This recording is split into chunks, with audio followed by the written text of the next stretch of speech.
Fala galera, beleza? Eu sou Vitor Delmas, professor de Língua Portuguesa e Literaturas, e tô aqui com meu amigo Hugo Ornelas mais uma vez. Fala galera, eu sou o Hugo Ornelas, professor de Língua Portuguesa e Literatura.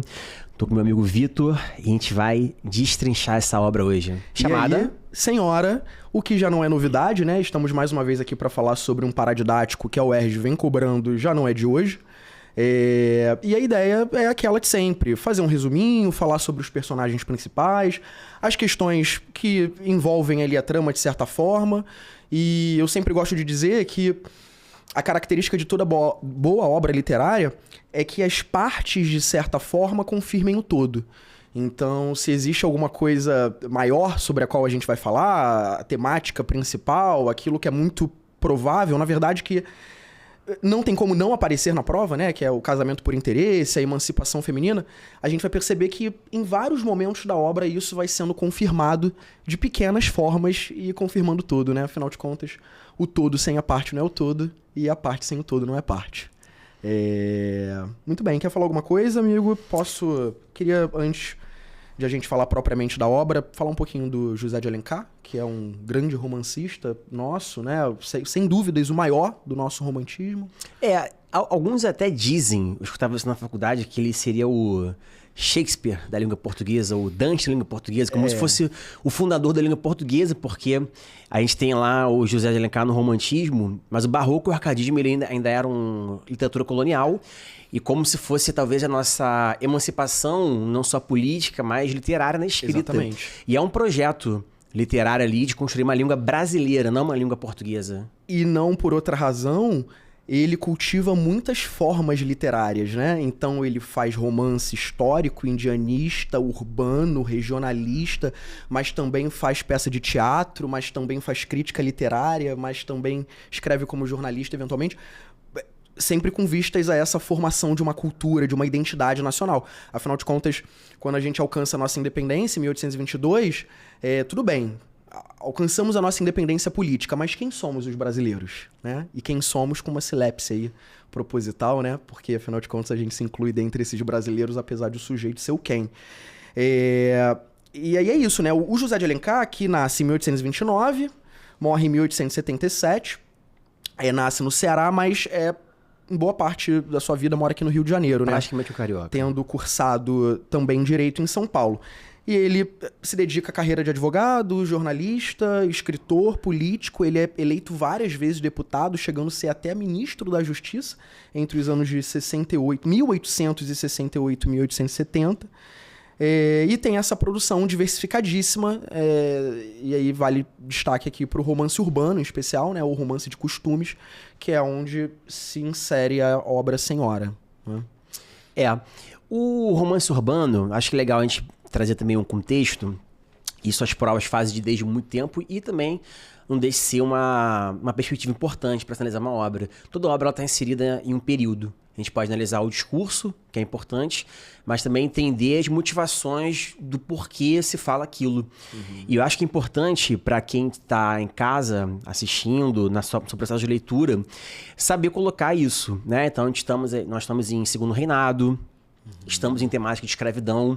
Inclusive, tem algumas passagens que eu acho legal a gente trazer aqui, que trazem essa temática de um jeito mais metaforizado ali na relação entre o Fernando e a Aurélia. A gente pode fazer essa extrapolação aí, né?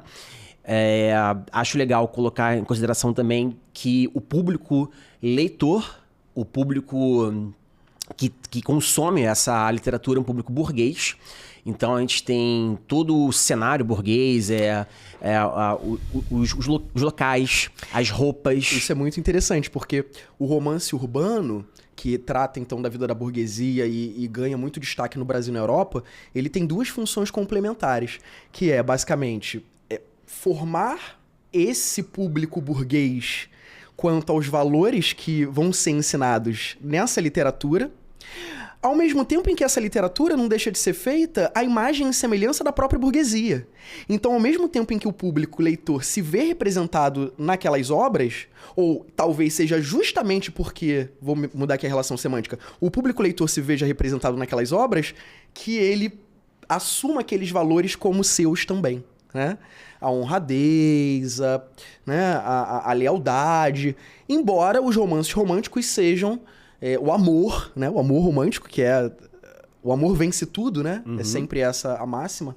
E aí, nesse sentido, por mais que os romances do José de Alencar já envolvam certos temas que talvez fossem perigosos para aquele momento, como uma emancipação feminina, como um casamento por interesse, o desfecho, ele tende sempre, e aí já não sei se eu tô dando aqui um spoiler, não, spoiler porque a gente imagina que você já tenha feito a leitura ou se não já esteja fazendo. Tem 2 séculos aí, né? Acho que tem um limite pra spoiler, né? Tem um limite pra spoiler, tem toda a razão.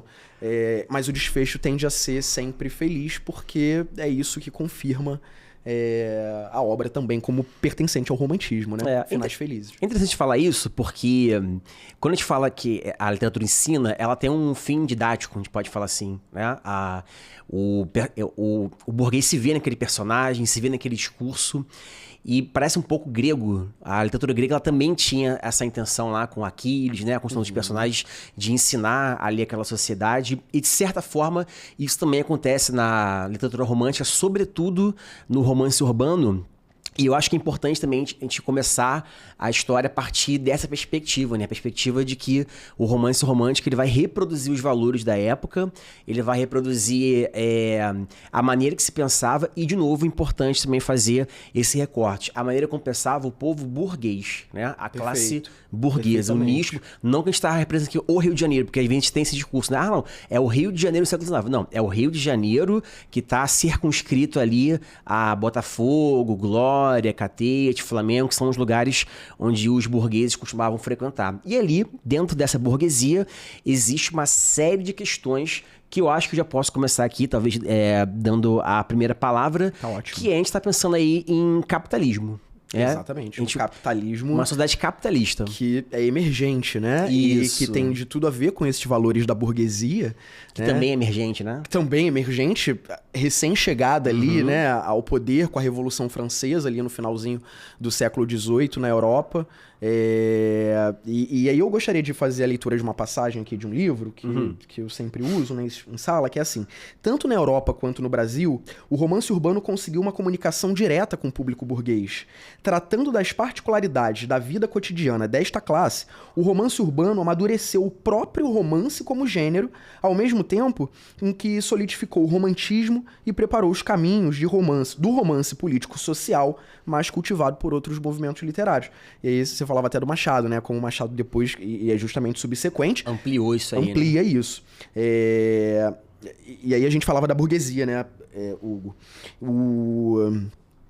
Vale lembrar de novo, o capitalismo, a burguesia, o romantismo... Tudo isso acaba formando um nó indissociável, né?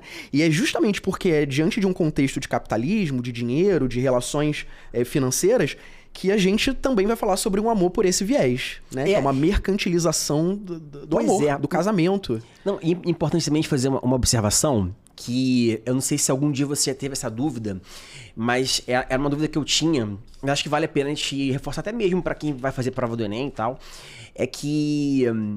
Quando a gente fala, esse romance é romance urbano, que é como você falou, Vitor, ele vai tratar ali das questões das relações, do casamento, né, que prepara para o Machado, mas isso também é romantismo, né? Essa questão do interesse, essa questão do amor frio, porque às vezes alguém que esteja em casa agora pode pensar assim, o amor, então o amor romântico é só o amor que é idealizado, é só o amor que é nutrido por sentimentos. Não. Porque a gente tem que pensar no romantismo como um todo. Então, também faz parte do amor romântico, sobretudo no romance urbano, o amor por interesse, o amor vazio. A chantagem, a intriga amorosa. A vingança. Isso faz parte. Mas sempre com essa diferença, né? Entendendo que o desfecho, e é por isso que a obra é romântica ainda, né? E a maneira como se caracteriza, né? A maneira como é o discurso totalmente romântico.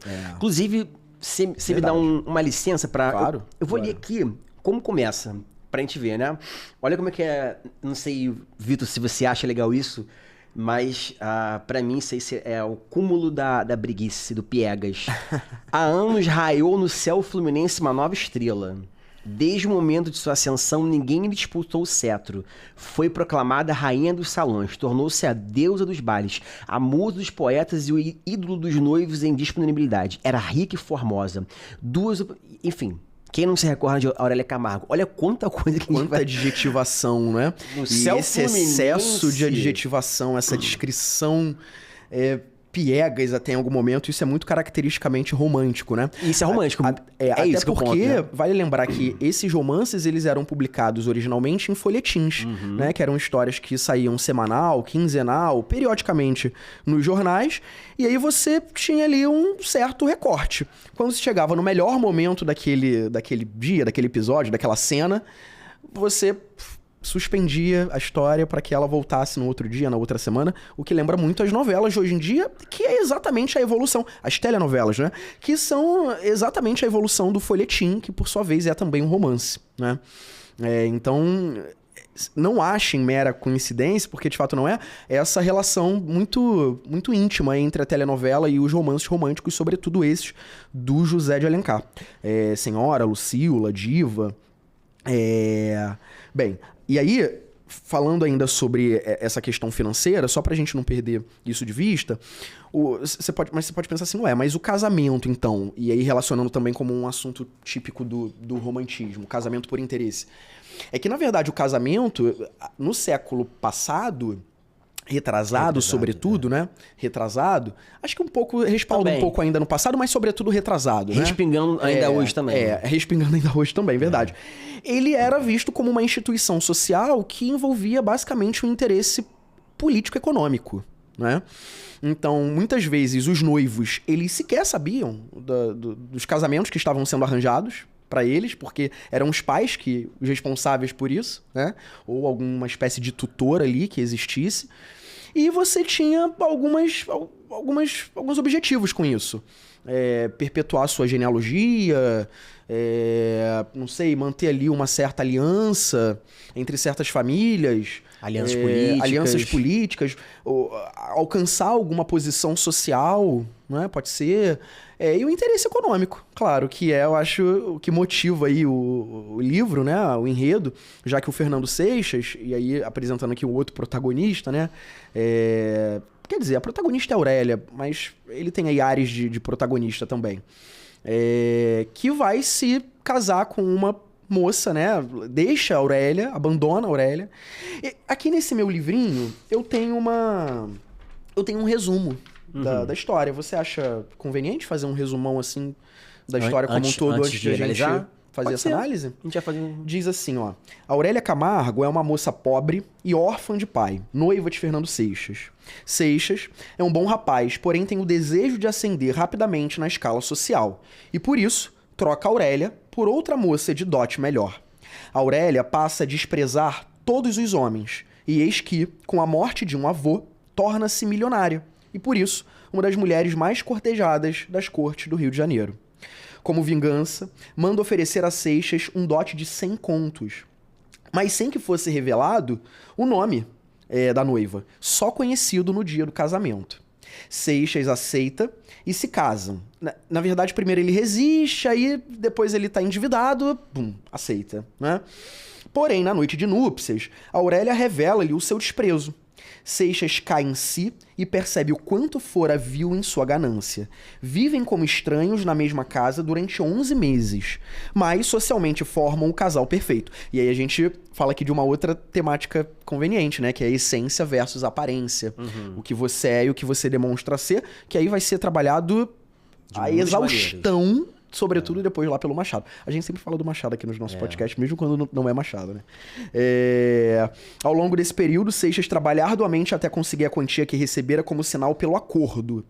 Porque ele não aceita o dinheiro por completo, né? Ele primeiro aceita lá 20 mil contos, aí ficam 80, aí ele descobre nesse meio do caminho, devolve os 100 mil réis à esposa e se despede. Nesse momento, porém, a Aurélia revela-lhe seu amor. Os dois agora, igualados no amor e na honra, podem desfrutar o casamento que ainda não havia se consumado. Igualados no amor e na honra, não sei aqui se é exatamente uma boa fala, não.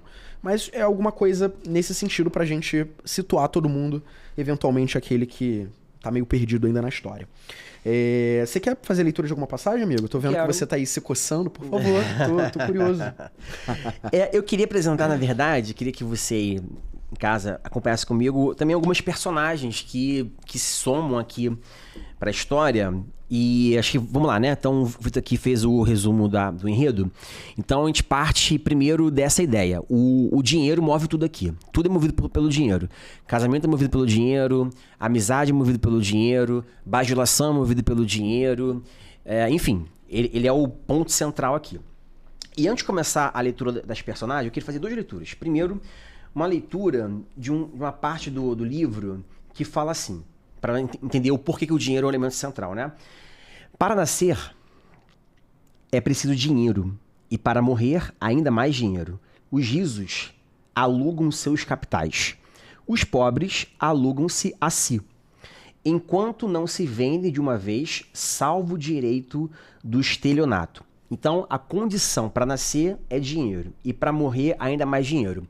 É claro que a gente não está falando aqui literalmente de nascer e de morrer, mas fala assim, começou a vida, precisa de dinheiro. Terminou a vida, precisa de dinheiro.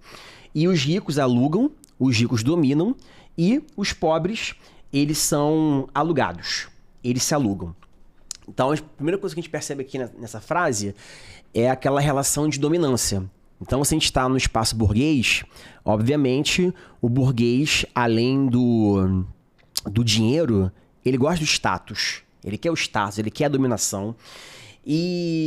Mas o curioso, mesmo com tudo isso, a história ela não começa linearmente, né? Tem essa quebra cronológica. O capítulo 1, o preço, mostra já a situação atual. O capítulo 2, a quitação, ele volta na história antecedente entre o Fernando e a Aurélia. Mas aqui no capítulo 1, ele apresenta uma personagem que é a Dona Firmina Mascarenhas, que inclusive já apareceu, acho que algumas vezes no Enem. Questões relacionadas à mãe de encomenda. Que diz que essa mãe de encomenda é para condescender com os escrúpulos da sociedade brasileira, no sentido de que as pessoas comentam coisas escrupulosas sobre a Aurélia. A Aurélia é uma menina de 18 anos, ela já é dependente financeiramente, ela poderia andar sozinha, ela pode ela se autogovernar, ela não precisa de um rapaz ali. E eu não sei nem mesmo se hoje, talvez a mulher ela teria a total liberdade de ser a dona do seu dinheiro, a empresária, isso ainda não existe algum tipo de comentário. Agora, no século XIX, isso aí era quase que inviável, né? E por isso mesmo senhora, né? Que contrasta com esse perfil feminino que a gente espera para uma mulher do século XIX, porque ela é senhora de si, de fato. E a Dona Firmina Mascarenhas representa essa mãe de encomenda com aquela sociedade que não havia ainda se acostumado com certa emancipação feminina, que dirá com uma mulher que tem altivez, né?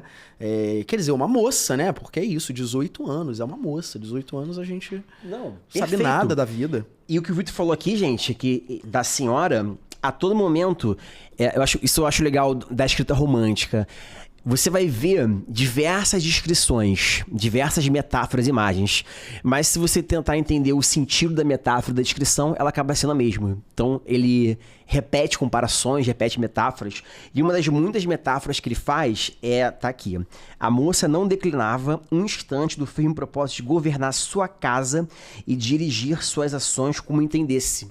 Então, a ideia da Aurélia como senhora, ela não abria mão disso. E, ao mesmo tempo, pegando também mais um mote do que o professor Vitor falou, ele falou para vocês que um dos temas é a aparência e a essência, e ele tá certíssimo nisso, porque a todo momento você vê a Aurélia falando que era uma moça independente, era uma moça que se governava. Mas ao mesmo tempo tem uma parte aqui que fala assim: ninguém veria nela quem? Na Aurélia, a verdadeira fisionomia de Aurélia. Ninguém veria a verdadeira fisionomia. Qual era a fisionomia? E sim a máscara de alguma profunda decepção. Então, por dentro, era uma mulher decepcionada, mas por fora, uma mulher fria, rígida. Há uma ambiguidade, né, a todo momento, assim, em relação à figura de Aurélia. Porque ela tá entre o amor e o orgulho, ela tá entre a frieza com o Fernando e, ao mesmo tempo, o amor que sente por ele. E o Fernando, Seixas, por sua vez, é esse homem, né? Que é ambicioso, mas ao mesmo tempo é meio frágil e vai se deixando levar ali por quem paga mais, por quem... Tem o senhor Lemos também, o tio Lemos, né? Que é uma figura interessante, que faz os... Digamos que ele que faz ali os trâmites, né? Financeiros. Financeiros do casamento. E ele circula entre um certo afeto, mas é também interesseiro, né? E isso fica, acho que bem claro. Aí você tem esses temas, então, essência e aparência, a riqueza e o casamento por interesse, o amor e o orgulho. A bajulação por interesse.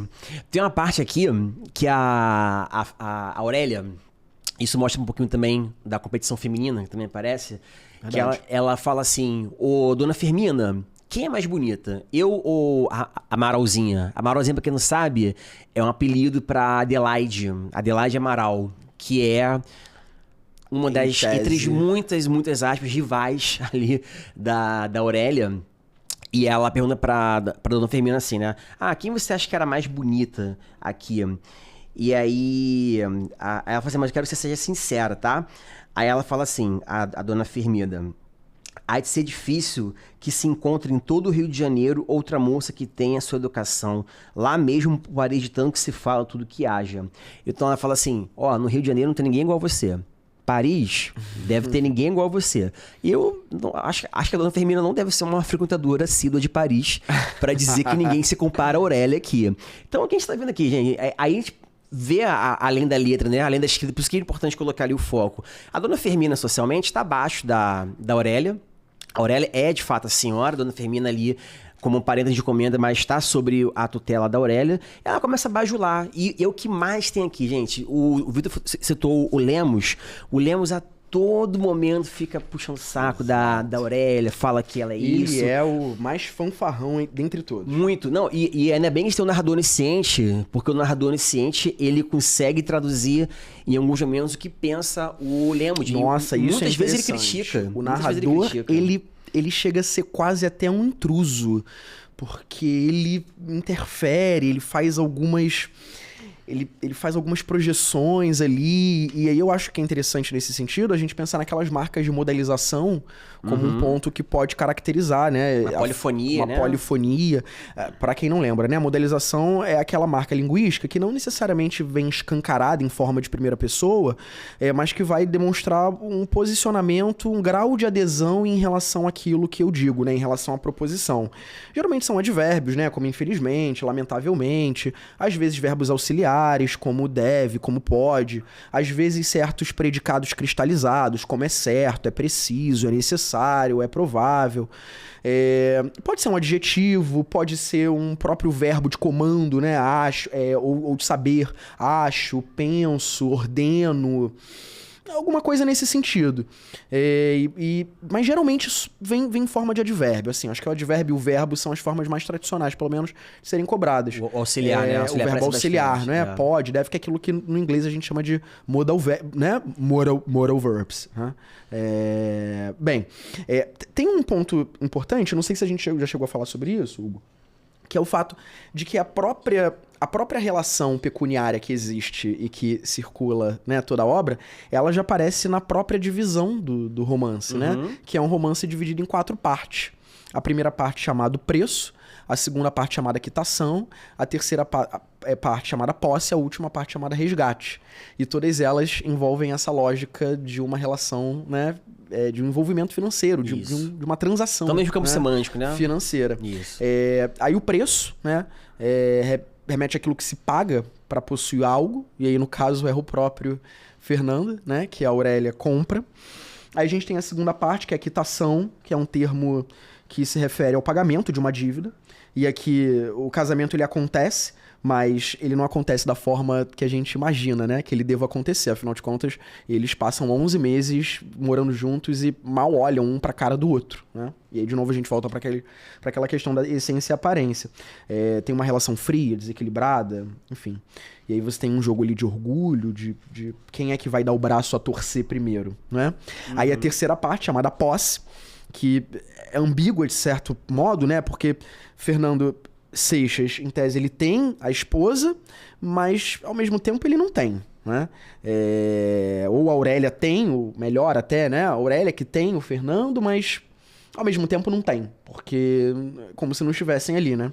E aí a ironia do título parece só mostrar esse vazio, né? Que existe sentimentalmente, ou pelo menos um sentimento contra o qual eles lutam, né? Já que verdadeiramente a Aurélia também nutre um sentimento. Por isso que ela é uma personagem ambígua, né? De certa forma.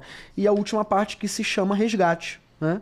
Que é o ato de libertar alguém mediante uma certa quantia de dinheiro. E falar em quantia de dinheiro, acho que vale a pena fazer uma curiosidade aqui. Às vezes a gente escuta assim uns valores, né? Por exemplo, eu lembro quando eu escutava, voltando lá ao Machado, eu lembro daquela frase do Memórias Póstumas, a Marcela Momme durante 11 meses e 15 contos de réis. Ao contrário, nunca sei quando. A Momme durante 11 meses e 15 contos de réis. 15 contos de réis. E eu ficava assim, 15 contos de réis para 11 meses? E aí eu fui numa tabela que faz a conversão. Quanto seriam 15 contos de réis naquela época, convertidos para o dia real, de hoje? Né? E eu não vou lembrar o valor específico, mas quando eu fiz a conversão do valor dela, e o dote da Aurélia, ele tá avaliado em 100 mil contos de réis, a tabela me deu algo do tipo de 90 milhões de reais. Caramba. É riqueza. Então, quando a gente fala, não é um dinheirinho, né? Porque às vezes as pessoas escutam 100 e não tem a noção da grandiosidade. Então, a gente tá falando daquela elite da elite.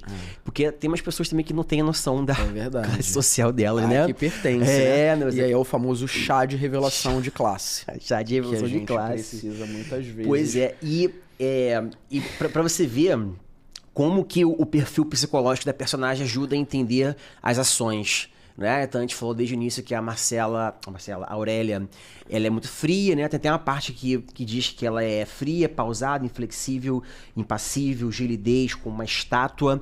Até a gente estava lendo aqui antes, né, de começar, Vitor, que falava que ela agia muito mais com o cérebro, muito mais racional, assim como os homens. Então, o próprio texto entra nessa discussão. Porque aqui, a mulher se espera, a mulher cabe o papel de sentimental, de frágil, de impulsiva, né? De dramática, essa postura mais fria, calculista, pensada, ou até mais ardilosa, né? Em geral, cabe ao papel... E a Aurélia nesse papel mais... do homem. Mais racional, mais analítico.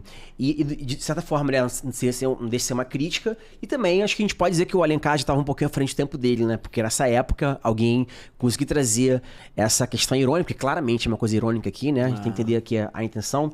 É interessante. Mas para você ver que, envolvendo essa questão do dinheiro... O quanto que a Aurélia, ela desenrolou, gente, pra esse casamento acontecer. O Fernando, ele tinha um namoro ali com a Aurélia, aí ele troca a Aurélia pela Adelaide, que a Adelaide não gostava do Fernando, gostava do Torquato, que não tinha muitas condições. E aí, acho que é o primeiro momento que eu consigo ver a Aurélia antes, lá da redenção, né, do resgate, que se mostra lá um pouquinho do lado sensível, que é o seguinte. A Aurélia, como sabe que a Adelaide gosta do Torquato, ela faz o seguinte. Ela manda o tio gastar 30 contos de réis, que é uma quantia enorme. Depois, paga mais 50 contos de réis oferecendo ao pai da Adelaide, o senhor Amaral, para que ela possa fazer o casamento com o Torquato. Então, é meio que um ato quase que altruísta, né? Ela se coloca lá, poxa, tadinha, ela gosta de Torquato, então vamos fazer esse casamento acontecer. E eu também vou e gasta 100 contos de réis pra conseguir comprar o Fernando. E o próprio Lemos, ele quase cai da cadeira. Não vou saber qual a expressão que ele usou na hora, mas assim, Aurélia, é muito dinheiro, como assim? Aí essa parte eu lembro que ela fala assim, eu poderia dar 100, 200, 300, poderia dar minha fortuna inteira por isso. Eu tenho essa parte aqui. Lê então pra gente. A gente pode... Que ela fala que daria todo o dinheiro essa leitura pra reforçar psicologicamente o que a Aurélia é, né? Vingativo nesse primeiro momento. De fato, essa leitura é, assim, um dos pontos altos, né? Bem novela, assim, né, brasileira? É bem novela, é bem telenovela. Então diz assim... Eu lhe juro, Aurélia, isso daqui é Seixas, né? Estes lábios nunca tocaram a face de outra mulher que não fosse minha mãe. O meu primeiro beijo de amor, guardei-o para minha esposa, para ti. Aí a Aurélia diz assim, ou de outra mais rica, disse ela, retraindo-se para fugir ao beijo do marido e afastando-o com a ponta dos dedos. A voz da moça... Esse pão dos deuses é maravilhoso, né? É, né? Que é tipo assim, com nojo, né? É com asco, é com repulsa. A voz da moça tomara o timbre cristalino, eco da rispidez e aspereza do sentimento que lhe sublevava o seio e que parecia ringir-lhe nos lábios como aço. Aurélia, que significa isto? Isso é Fernando Seixas. E aí ela responde: representamos uma comédia, na qual ambos desempenhamos o nosso papel com perícia consumada. Podemos ter este orgulho que os melhores atores não nos excederiam. Mas é tempo de pôr termo a esta cruel mistificação, com que nos estamos escarnecendo mutuamente, Senhor. Entremos na realidade, por mais triste que ela seja, e resigne-se cada um ao que é. Eu, uma mulher traída, o Senhor, um homem vendido. Vendido, exclamou Seixas ferido dentro d'alma. Vendido sim, não tem outro nome. Sou rica, muito rica, sou milionária. Precisava de um marido, traste indispensável às mulheres honestas. O senhor estava no mercado, comprei-o. Custou-me 100 conto de réis, foi barato, não se fez valer. Eu daria o dobro, o triplo, toda a minha riqueza por este momento. Né? Um detalhe que eu acho curioso... Essa parte aqui é, assim, acabou, né?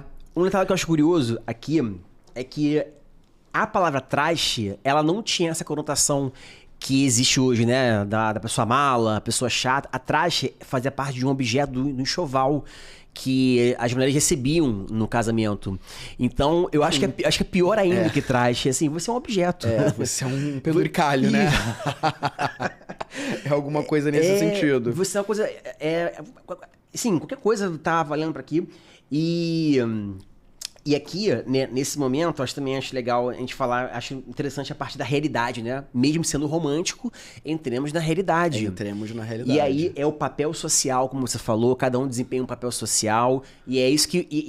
esses são os papéis que vão ocorrer durante o casamento mesmo. Ele vai ser um homem vendido, ele se trata ali como mercadoria dela, e ela, por ser uma mulher traída, ela é todo momento uma mulher... triste, uma mulher resignada, ferida, né? Ferida. Boa palavra, ferida. isso. Tá ela é ferida.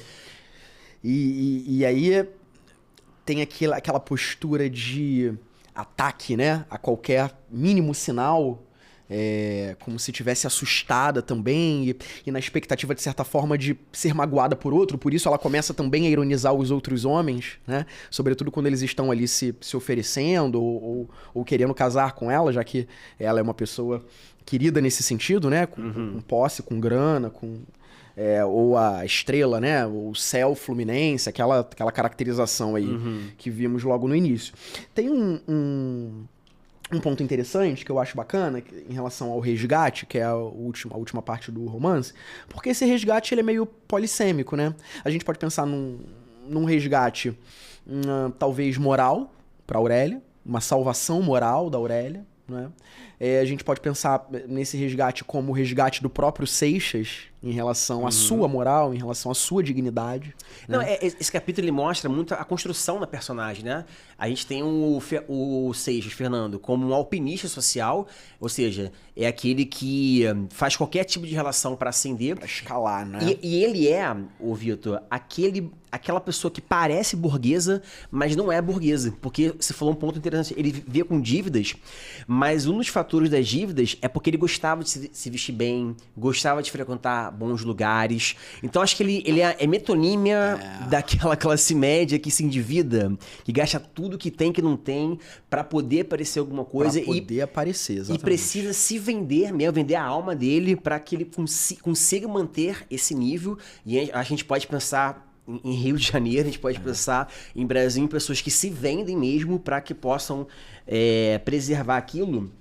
E aproveitando também essa questão do Seixas vendido, eu queria ler um trecho que faz parte também dessa parte do último capítulo, que é o resgate, que a história vai indo para os trâmites finais, né? Importante também falar nessa construção que o Fernando, ele, de novo, ele deixa de ser alpinista e passa a ser alguém que parece ter um pouco mais de honra, né? Alguém que tenta a todo momento falar que ele foi vendido, mas a alma dele não estava à venda, que ele queria preservar alguns valores. A Aurélia, aos poucos, ela vai tentando ficar um pouco mais sensível ali às recomendações. Tem algumas partes soltas também no livro que o narrador, ele consegue trazer, mais uma vez o narrador inocente me salvando, né? Ele consegue trazer a informação de que às vezes ela era esse homem que eu amava. Às vezes tem essa... Ele elucida, ele Isso. complementa, ele ajuda, né? Ele guarda certa cumplicidade com o próprio leitor. E não é incomum mesmo esse tipo de interlocução nos romances do século XIX, né? A gente pode bons dizer... romances, né? E aí eu não vou nem fazer aqui uma separação se é romance romântico, se é romance realista, se é romance naturalista. Romance do século XIX. O romance do século Isso. XIX, ele é muito isso aí. entremeado aí com esses vocativos. E aí tem uma parte que o Fernando, eu acho que nada que de um bom escritor... É isso, né? O bom escritor, ele não escreve as coisas à toa. Né? O bom escritor, ele tem intenções ali e muitas vezes o Fernando, ele se diz como se fosse um escravo dela. Ele solta-se algumas vezes... E eu acho que tem um fragmento bem pequenininho aqui, que eu acho que vale a pena a gente fazer essa reflexão, né? Que a Aurélia diz assim: quer saber minha opinião? Isto que o senhor, Fernando, chama a escravidão não passa de violência, que o forte exerce sobre o fraco. E nesse ponto todos somos mais ou menos escravos, da lei, da opinião, da conveniência, dos prejuízos, uns de sua pobreza e outros de sua riqueza. Escravos verdadeiros, só conheço um tirano que os faz, é o amor, e este não foi a mim que o cativou. Então, aqui ela amplia, né, a questão da escravidão, porque ela não coloca só o Fernando como escravo. No caso aqui, ela faz uma enumeração, né, das possíveis causas da escravidão, como opinião, conveniência, prejuízo, pobreza e riqueza. Então, o Fernando é escravo da sua riqueza, o Fernando é escravo da sua pobreza, a Aurélia escrava da sua riqueza, e são todos escravos. Numa sociedade que a escravidão ainda era um cenário forte. Então, acho que essa crítica indireta, essa menção aqui, que o Erg gosta de fazer, o Erg sempre gosta de pegar uma questão em que o fragmento ele reproduza algo que se vivia na época, né? Algum fato histórico importante. Ano passado, na prova do Quincas Borba, houve também um fragmento em que a gente fazia essa menção aí da escravidão ao momento. É claro que, de novo, aqui não tem uma menção direta. Aqui, por exemplo, a escravidão, ela está no sentido metafórico, né? A escravidão no sentido de dependência, a gente poderia fazer essa decodificação. E eu acho que esse ponto central aqui, ele representa o que cada um é. Cada personagem, ele é refém da classe social que ele está. E isso mostra também um pouquinho do porquê mais uma vez é romântico, né? Acho que o romântico, o personagem, mesmo sendo romance urbano, no romântico o personagem, ele tá ali na previsibilidade. É diferente de um romance machadiano, mais uma vez que a gente citando, mas é isso. Eu tenho uma personagem que é rica, então eu espero comportamentos típicos de uma mulher burguesa. Eu tenho um rapaz que não tem tantas condições, então eu espero um comportamento típico desse. É como se cada um representasse, talvez fielmente, o mais próximo daquilo que se espera do papel social que ele tá. Então cada personagem é um papel social, cada personagem ratifica esse papel social. Eu gostaria de fazer a leitura de um fragmento final, quando a Aurélia pede perdão ao Seixas, que eu também acho uma passagem muito representativa. Né? O Seixas tá prestes a ir embora, né? Adeus, senhora, acredite. E aí ela diz, sem cumprimento, atalhou a moça. Que poderíamos dizer um ao outro que já não fosse pensado por ambos? Tem razão. Seixas recuou um passo até o meio do aposento, e fez uma profunda cortesia a qual Aurélia respondeu. Depois atravessou lentamente a câmara nupcial, agora iluminada. Quando erguia o reposteiro, ouviu a voz da mulher. Um instante, disse Aurélia. Chamou-me? O passado está extinto. Estes 11 meses não fomos nós que os vivemos, mas aqueles que se acabam de separar e para sempre. Não sou mais sua mulher. O senhor já não é meu marido. Somos dois estranhos, não é verdade? Seixas confirmou com a cabeça. Pois bem, agora ajoelho-me eu a teus pés, Fernando, e suplico-te que aceites meu amor, este amor que nunca deixou de ser teu, ainda quando mais cruelmente ofendia-te. A moça travara das mãos de Seixas e o levara arrebatadamente ao mesmo lugar onde, cerca de 1 ano antes, ela infligira ao mancebo ajoelhado a seus pés a cruel afronta. Aquela que te humilhou, aqui a tens abatida, no mesmo lugar onde ultrajou-te, nas iras de sua paixão. Aqui a tens implorando seu perdão e feliz porque te adora, como senhor de sua alma.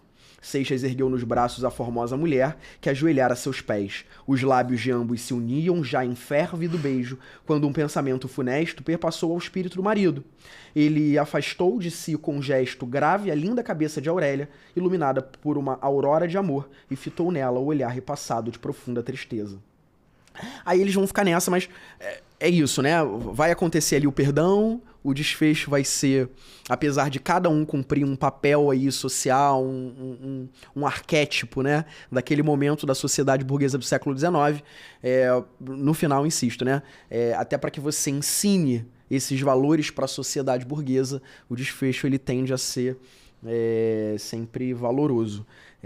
Bem, então, riqueza, casamento por interesse, o amor e o orgulho, a ascensão social, a emancipação feminina, as relações que são mediadas sempre por interesses, né, acima do amor. Eu acho que são esses os pontos aí centrais, que fica, insisto, né, evidente na própria divisão da obra com esses títulos que sempre sugerem transações. A linguagem romântica, monetárias. Né? Até mesmo quando você falou aqui agora, quando ele estava criticando, ele não consegue falar que ele afastou a Aurélia. Ele afastou a linda cabeça da Aurélia, iluminada por uma aurora de amor. Até um momento de tensão excessiva a todo momento. Pois é, essa linguagem, narrador onisciente. O tempo que ele vai aí alterando-se, né, em cronológico, psicológico, com esses flashbacks, sobretudo, né? Acho que esse é um termo relevante, os flashbacks, o narrador onisciente, o espaço ao Rio de Janeiro, acho que isso fica bem óbvio desde o início, né? Então você tem referências a Laranjeiras, a Santa Teresa, ao centro do Rio, a Zona Sul, que em geral eram os espaços, Tijuca eventualmente, né? Eram os espaços mais explorados nesses romances. Os bailes. Um romance de costume justamente porque, exatamente. As mulheres ficavam à janela. As mulheres ficavam na janela, você fala sobre ópera, sobre, sei lá, os bailes, né? Que eu acho que eram a maior prova dessa burguesia que se encontrava para as reuniões, para manter ali, de fato, uma sociabilidade, né? E também poder trocar essas relações que, insisto, né? Eram muito mais baseadas no interesse econômico e no interesse político do que em qualquer outra coisa. Bem, eu acho que vamos ficando por aí. Quer destacar mais alguma coisa, Hugo? É isso. Desejo boa leitura, pessoal. Boa prova. Tenha ajudado a esclarecer. Óbvio que esse podcast, em medida nenhuma, substitui a leitura da obra. Acho que isso é redundante até de dizer. Mas espero que a coisa tenha ficado mais ou menos clara depois dessa conversa. Ficou. Tá bem? Gente, um beijo aí pra vocês. Boa prova. Valeu, galera. E até a próxima. Tchau, tchau. Tamo junto.